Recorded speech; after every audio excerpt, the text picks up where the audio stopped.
మీ జీవితాలతో ఆడుకున్నారా లేదా? Mega DSC ఇచ్చారా మీకు?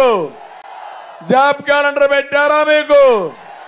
ఒక్క ఉద్యోగం వచ్చిందా మీకు? ఇంకా కోపం రాలా మీకు? వచ్చింది. చూపిస్తారా మీ తడాక? ఇంకో పక్క బాధలకు గురైన మా ఆడబిడ్డల తిరుగుబాటు కనపడుస్తా ఉంది. ఇవన్నీ చేయలేక ఈరోజు ఈ ముఖ్యమంత్రిని చూస్తే ఒక హింసకు ప్రాధాన్యత ఇచ్చే పరిస్థితికి వచ్చాడు. నా జీవితంలో ఎప్పుడూ చూడలేదు. ఈ ముఖ్యమంత్రికి చేతనైంది కేసులు పెట్టడం, వేధించడం, భయభ్రాంతులు చేయడం, అణగదొక్కడం తప్ప అభివృద్ధి చేతగాని దద్దమ్మ ఈ ముఖ్యమంత్రి. నమ్మించి తడిగుడ్డతో గొంతు కోసే ప్రభుత్వం ఏదో, మీకోసం పనిచేసే ప్రభుత్వం ఏదో ఆలోచించాల్సిన అవసరం ఉంది.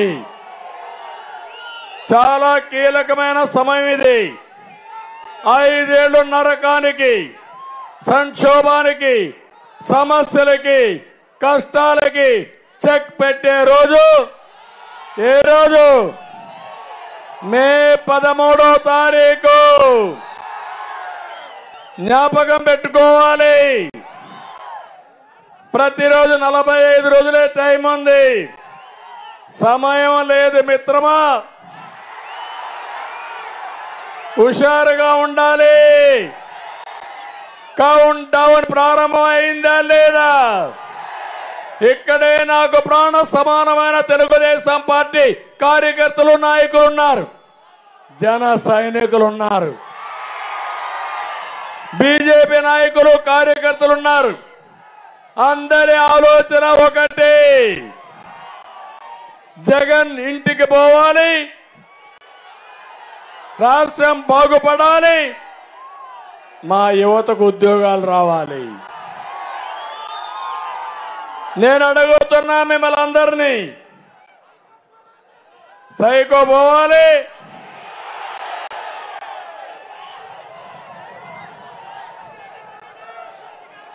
నేను ఒక విషయం మిమ్మల్ని అడుగుతున్నా అందరినీ. ఈరోజు మీరందరూ ఒకసారి ఆలోచించండి. ఏమమ్మా కరెంటు ఛార్జీలు తగ్గిస్తున్నాడా ఈ ముఖ్యమంత్రి? ఆ రోజు తగ్గించాడా కరెంటు ఛార్జీలు? నేనున్నప్పుడు కరెంటు ఛార్జీలు పెరిగాయా మీకు? 200 రూపాయలు కరెంటు ఆ రోజు. ఇప్పుడు ఎంత కడుతున్నారు తమ్ముళ్ళు మీరు? 1000 రూపాయలు. అవునా కాదా? అంటే ఇష్టానుసారంగా అవినీతి చేసి పేదవాళ్ళ మీద భారం వేసి మీ నడ్డి విరగ్గొడుతున్న జలగా ఈ జగన్మోహన్ రెడ్డి అని చెప్పి కూడా మీకు తెలియజేస్తున్నా.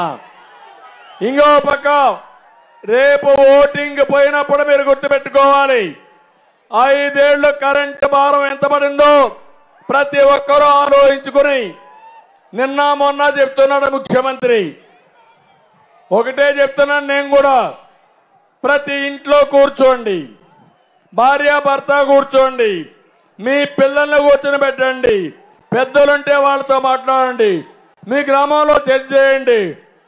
ఒకటే కోరుతున్నా, ఈ 5 సంవత్సరాలు మీకు మంచి జరుగుంటే నేనేం మాట్లాడను, మీకు నష్టం జరుగుంటే చర్చించి ఈ యొక్క వైఎస్ఆర్ కాంగ్రెస్ పార్టీని ఇంటికి పంపించడానికి మీరందరూ కూడా కంకణం కట్టుకోవాల్సిన అవసరం ఉంది.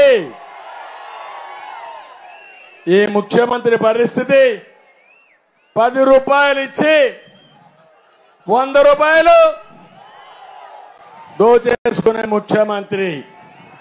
10 రూపాయలు ఇస్తానే మీ అందరూ ఐస్ అయిపోతారు, పాపం 10 రూపాయలు ఇచ్చాడని.